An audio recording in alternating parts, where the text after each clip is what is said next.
അടുത്തതായി ഞാൻ പറയുന്നത് ജീവിതശൈലി രോഗങ്ങളിൽ കുട്ടികളിലും യങ് അഡൾട്ട്സിലും എങ്ങനെയാണ് ഇമ്പോർട്ടൻ്റ് എന്നുള്ളതിനെ പറ്റിയാണ്. നമ്മൾ ചെറുപ്പം മുതലേ വീട്ടിൽ വരുന്ന ശീലങ്ങളാണ് ഞാൻ പറഞ്ഞു ഏറ്റവും ഇമ്പോർട്ടൻ്റ് എന്ന്. പക്ഷേ അതിന് കുറേ തടസ്സങ്ങളുണ്ട് നമ്മുടെ നാട്ടിൽ. അതിന് ഏറ്റവും പ്രധാനമാണ് അമ്മമാരുടെ ശാഠ്യം. അവർ വളർന്ന സാഹചര്യങ്ങൾ പോലെ തന്നെ മക്കളും വളരണം, അല്ലെങ്കിൽ ഡോക്ടർമാർ പറയുന്നതെല്ലാം ശരിയല്ല, നമ്മൾ വളർന്നപ്പോൾ ഇന്ന രീതിയിലാണ് ഇന്ന ഭക്ഷണങ്ങളാണ് കഴിച്ചത്, അതുകൊണ്ട് കുട്ടികളും ഇങ്ങനെ തന്നെ വളരുന്ന ഒരു ശാഠ്യമുണ്ട്. അത് നമ്മുടെ സമൂഹത്തിൽ മിക്കവർക്കും ഉണ്ട്. ഒരു എക്സാമ്പിളാണ് പറയുന്നത്. ഇപ്പോൾ ചിലവർ പറയും 45 വയസ്സായി, ഒരു അസുഖവും ഇല്ലായിരുന്നു, നല്ലൊരു വണ്ണവും ഇല്ല, ഒന്നുമില്ല, പക്ഷെ പെട്ടെന്ന് ഹൃദയാഘാതം വന്നു. എന്തായിരിക്കും കാരണം? ഞാനൊന്നും ഇതുവരെ അങ്ങനെ വേറൊന്നും വെളിയിൽ നിന്ന് കഴിക്കത്തില്ല, ഒന്നുമില്ല. എന്നാൽ നമ്മൾ ചോദിക്കുമ്പോഴാണ് അറിയുന്നത് 3 നേരം ചോറ് കഴിക്കുമായിരിക്കും. രാവിലെ പഴങ്കഞ്ഞി, ഉച്ചയ്ക്ക് ചോറ്, രാത്രിയും ചോറ്, അല്ലാതെ ഒരു പ്രശ്നവും ഇല്ല. പക്ഷേ ഇത് ആക്ച്വലി വളരെ ഹാംഫുൾ ആയിട്ടുള്ളൊരു പ്രാക്ടീസാണ്. നമ്മൾ ഭക്ഷണത്തിനെ എങ്ങനെയാണ് തിരിക്കുന്നത്?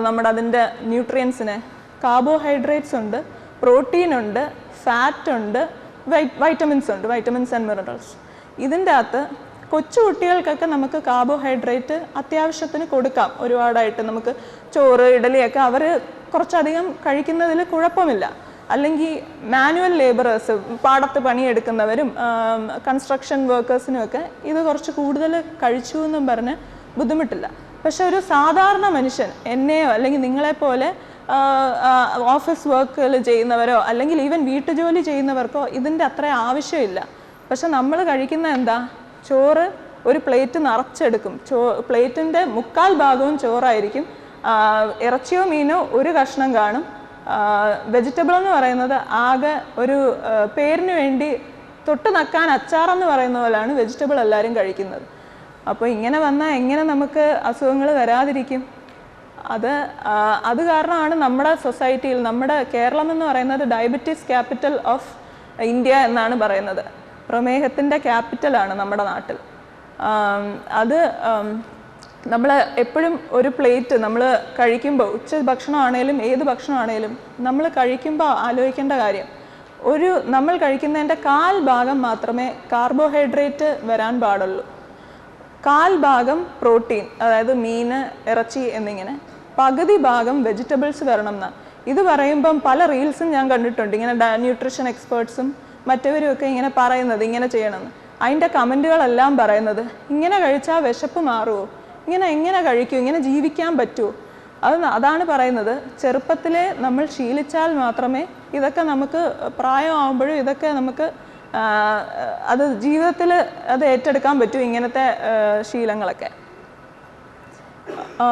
അത് മാത്രമല്ല, നമ്മൾ കഴിക്കുന്നതിൻ്റെ പോർഷൻ കൺട്രോള് അത് ആലോചിച്ച് വേണം ഒരു പ്രായം കഴിഞ്ഞാൽ ചെയ്യുന്നത്.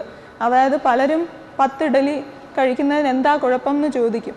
10 ഇഡലിക്കകത്ത് അത്രയധികം കാർബോഹൈഡ്രേറ്റ് ഉണ്ട്. ആ കാർബോഹൈഡ്രേറ്റ് മാത്രമല്ല, നമ്മൾ അതിൻ്റെ കൂടെ ചമ്മന്തി കഴിക്കുന്നു, സാമ്പാർ കഴിക്കുന്നു. ചമ്മന്തിക്കകത്ത് വളരെയധികം കാലറി ഉണ്ട്. തേങ്ങ കൊണ്ടല്ലേ ഉണ്ടാക്കുന്നത്. അതിൻ്റെ കാലറി കണ്ടൻറ്റും കൂടെ നമ്മൾ ആഡ് ചെയ്യണം. അപ്പോഴത്തേക്കും ഒരാളുടെ ഹെൽത്തിനെ വളരെയധികം പാർശ്വമായി എഫക്റ്റ് ചെയ്യുന്ന കാര്യങ്ങളാണ് ഇതൊക്കെ. അല്ലാതെ ജങ്ക് ഫുഡ് മാത്രം കഴിച്ചാൽ മാത്രമല്ല നമുക്ക് ആരോഗ്യത്തിനെ ബാധിക്കുന്നത്. ഇതുകൂടാതെ വേറെ കുറച്ച് മിസ്കൺസെപ്ഷൻസ് നമ്മുടെ സൊസൈറ്റിയിലുള്ളതെന്ന് വെച്ചാൽ, ആൾക്കാർ പറയും ചപ്പാത്തിയും പരിപ്പും കഴിച്ചു, പരിപ്പിൽ പ്രോട്ടീൻ ഉണ്ടല്ലോ അപ്പോൾ കുഴപ്പമില്ല. ആക്ച്വലി ഇതൊരു മിത്താണ്. പരിപ്പിൽ പ്രോട്ടീൻ ഉണ്ട്, പക്ഷെ അത് പ്രിഡോമിനൻ്റ്ലി കാർബോഹൈഡ്രേറ്റ് സോഴ്സ് തന്നെയാണ്.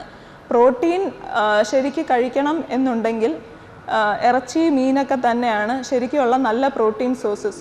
വെജിറ്റബിൾ സോഴ്സസ് ഓഫ് പ്രോട്ടീൻ എന്ന് പറഞ്ഞാൽ ആക്ച്വലി വളരെ കുറവാണ്. പനീർ ആണ് ഒരു major source of protein, paneer, tofu. പക്ഷെ അതെല്ലാവർക്കും അഫോർഡ് ചെയ്യണം എന്നില്ല, അതെല്ലാവർക്കും വാങ്ങിക്കാൻ പറ്റില്ല, വളരെ വിലയുള്ള കാര്യങ്ങളാണ്. അതുകൊണ്ടാണ് നമ്മുടെ സൊസൈറ്റിയിൽ കഴിവതും ആൾക്കാർ നോൺ വെജ് തന്നെ കഴിക്കണം എന്ന് പറയുന്നത്. ചിക്കന്, മീൻ, ബീഫ് ഒക്കെയാണ് പ്രോട്ടീനിന് ഏറ്റവും നല്ല സോഴ്സസ് ആയിട്ടുള്ളത്. മറ്റൊരു പ്രധാനപ്പെട്ട കാര്യം എനിക്ക് പറയാനുള്ളത് റീപ്രൊഡക്റ്റീവ് ഹെൽത്തിൻ്റെ കാര്യമാണ്. പ്രഗ്നൻസിയിൽ എങ്ങനെ നമ്മൾ ആയിരിക്കണം എന്നുള്ളത്. ഒരു ഹെൽത്തി പ്രഗ്നൻസിയിൽ, ഒരു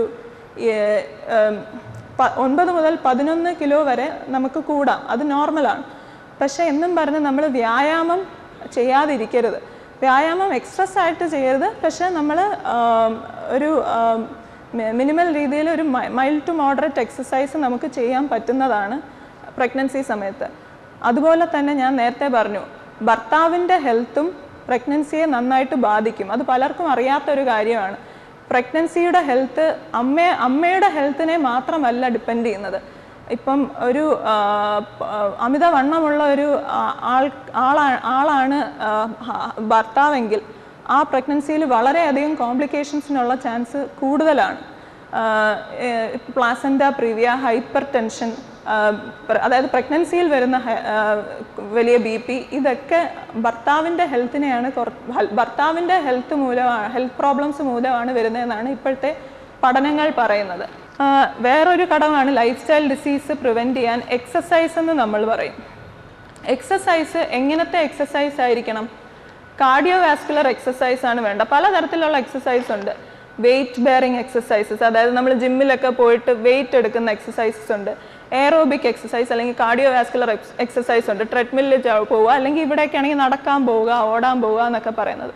നമുക്ക് ഏറ്റവും ആവശ്യമുള്ള ലൈഫ് സ്റ്റൈൽ ജീവിതശൈലി രോഗങ്ങൾ പ്രിവെൻറ്റ് ചെയ്യാനായിട്ടുള്ള എക്സസൈസ് എന്ന് പറഞ്ഞാൽ കാർഡിയോ വാസ്കുലർ എക്സസൈസ് ആണ്. അതായത് ഓട്ടം, നീന്തൽ, നടക്കാൻ പോവുക, അങ്ങനത്തെ കാര്യങ്ങളാണ് ഇങ്ങനത്തെ ജീവിതശൈലി രോഗങ്ങൾ പ്രിവെൻറ്റ് ചെയ്യുന്നത്. പക്ഷെ നമ്മുടെ സമൂഹത്തിൽ കാണുന്നത് എന്താണെന്ന് വെച്ചാൽ എല്ലാവരും പറയും നടക്കാൻ പോവാന്ന്. പക്ഷെ എങ്ങനത്തെ നടപ്പായിരിക്കും? നമ്മൾ ആദ്യം ഒന്ന് കുറച്ച് നടന്നു തുടങ്ങും. അപ്പോഴായിരിക്കും കവലയിൽ ശോശാമ്മയെ കാണുന്നത്. ശോശാമ്മയെ കാണുമ്പോൾ നിർത്തി ഒരു കുറച്ച് സംസാരിക്കും ശോശാമ്മയുടെ അടുത്ത്. അത് കഴിഞ്ഞ് നിർത്തി അപ്പുറത്ത് കുറച്ചും കൂടെ നടന്നു പോകുമ്പോൾ മറിയാമ്മയുടെ വീടെത്തി, എന്നാൽ മറിയാമ്മയുടെ അടുത്ത് സംസാരിച്ചിട്ട് നമുക്ക് പോകാമെന്ന് പറയും. ഇതൊരിക്കലും വ്യായാമമായി കരുതാൻ പറ്റത്തില്ല. നമ്മൾ 1 മണിക്കൂർ ഇങ്ങനെ നടന്നാൽ പോലും വ്യായാമമായി കരുതാൻ പറ്റത്തില്ല. വ്യായാമം എന്ന് പറയുന്നത് ഇൻ്ററപ്ഷൻസ് ഇല്ലാതെ, തടസ്സങ്ങളില്ലാതെ 30 മിനിറ്റ് നേരമെങ്കിലും ഒരു ദിവസം ചെയ്യണം എന്നുള്ളതാണ്. ആ വ്യായാമത്തിൻ്റെ ഇടയിൽ നമ്മുടെ ഹാർട്ട് ഹെൽത്തിന് വേണ്ടിയിട്ടാണ്, ഹൃദയത്തിൻ്റെ ഹെൽത്തിന് വേണ്ടിയിട്ടാണ് ഈ വ്യായാമം ചെയ്യുന്നത്. അപ്പം അതുമൂലം നമ്മുടെ ഹാർട്ട് റേറ്റ് കുറച്ച് കൂടണം, നമ്മൾ വേർക്കണം. ഇതൊക്കെയാണ് ശരിക്കുള്ള നല്ല വ്യായാമം എന്ന് പറയുന്നത്. എന്നാലേ നമുക്ക് എന്തെങ്കിലും അതിൽ നിന്ന് നല്ലതായിട്ട് കിട്ടത്തുള്ളൂ. ഇപ്പോൾ ചിലവർ പറയും ഞാൻ ഗാർഡനിങ് ചെയ്യാറുണ്ട്, എല്ലാ ദിവസവും തോട്ടത്തിലൊക്കെ പോയി എന്തെങ്കിലുമൊക്കെ ചെയ്യാനുണ്ട്, അല്ലെങ്കിൽ വീട്ടുജോലി ചെയ്യാറുണ്ട്. ഇതൊന്നും നമ്മൾ ക്ഷീണിക്കുമായിരിക്കാം, പക്ഷേ ഇതൊന്നും വ്യായാമമായി കണക്കാക്കാൻ പറ്റില്ല. അപ്പോൾ പ്രോപ്പർ വ്യായാമം പ്രായമുള്ളവരിൽ നമ്മൾ പറയും ഒരു 3 ദിവസമെങ്കിലും ചെയ്യണം എന്നൊക്കെ. പക്ഷേ യങ് ആൾക്കാരിൽ നമ്മൾ എല്ലാ ദിവസവും ചെയ്യാൻ ശ്രമിക്കണം. 30 മിനിറ്റ് നേരമെങ്കിലും ഒരു ദിവസം വ്യായാമം മസ്റ്റായിട്ടും ചെയ്യണം. അത് കുട്ടികളിൽ നിന്ന് തന്നെ തുടങ്ങണം. കുട്ടികൾക്ക് ചിലപ്പം ഈ ചുമ്മാ ഓടാനും നടക്കുന്നതിനേക്കാളും അവർക്ക് ഇൻട്രസ്റ്റ് സ്പോർട്സ് ആയിരിക്കും. അതുകൊണ്ടാണ് നമ്മൾ കുട്ടികളെ സ്പോർട്സിലേക്ക് ഒക്കെ എൻകറേജ് ചെയ്യുന്നത് പോകാനായിട്ട്.